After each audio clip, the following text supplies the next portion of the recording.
Salam, xoş gördük mənim əziz Türk qızlarım. Suallarınızdan ən çox rast gəlinəni masaj haqqında olan suallardır. Anaları maraqlandırır ki, uşaqlara nə vaxt masaj etmək olar, ancaq xəstə uşaqlara masaj olunur, yoxsa sağlamlara da masaj olunmalıdır. Bu haqda sizə az da olsa məlumat verməyə çalışacağam.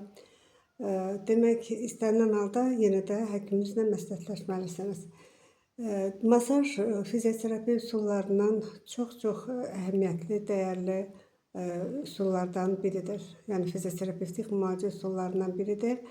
Yadınızda saxlayın, masaj ancaq xəstə uşaqlara olunmur, sağlam uşaqlara da sağlamlaşdırıcı masaj deyilən demək masaj məsləhətdir. Demək, masaj uşağa bir ay yarımından sonra etmək mümkündür. Bir ay yarımına qədər uşaqlara masaj məsləhət görülmür. Demək, sağlamlaşdırıcı, yəni xəstə olmayan uşaqlara masaj ən çox demək 6 ayında, yəni uşaq oturan zamanı, 9 ayında tutub duran vaxtı və bir də 12 ayında, yəni yerimə müddətində və yerimə vaxtı olunsa daha effektli olur və daha məsləhətlidir. Yəni bunu unutmayın. Bu xəstə kimi olunan masaj deyil, bu sadəcə sağlamlaşdırıcı masaj sayılır. Demək, masajın çox böyük müalicəvi təsirləri vardır. Ancaq onun nə vaxt, necə və nə müddəti olunması bu individual olaraq fizioterapevt həkim və pediatrla birgə onun məsləhəti nəticəsində təyin olunur. Yəni, problemindən asılı olaraq masajın müddəti, növü fərqli olur. Sonra masajın, demək ki, masajdan əvvəl tonusu olan uşaqlarda tonusu salıcı preparatlardan istifadə eləmək, yəni bir çox xüsusi fərdi hallar var ki, yəni bunlarla da mütləq demək ki, düzgün, yaxşı nəticə əldə etmək üçün pediatrla və fizioterapevtlə məsləhətləşmək mütləq lazımdır.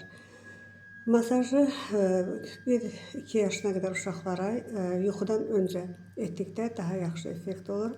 Masajın bir demək, primitiv şəkildə də olsa izahını, nə kimi xeyri var, izahını sizə başa salmaq istəyirəm. Yəni, masaj olunduqda həmin hissədə qan dövranı yaxşılaşır, qan damarları genişlənir, həmin hissəyə qan yaxşı gəlir və həmin hissədəki problemlərin sorulması, qan təchizatı yaxşılaşdığından həmin hissədəki problemlərin sorulması və qanla gətirilən daxilə qəbul olunan maddələrin, dərmanların həmin hissədə daha yaxşı mənimsənilməsi həyata keçirilir.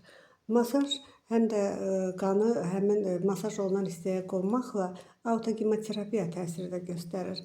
Yəni, masaj olunduqda həmin hissəyə qan yaradıcı orqanlardan çox qovulur və bu da demək ki, qan yaradıcı orqanlarda qan defisiti yaradır və qan yaranmanı sürətləndirir.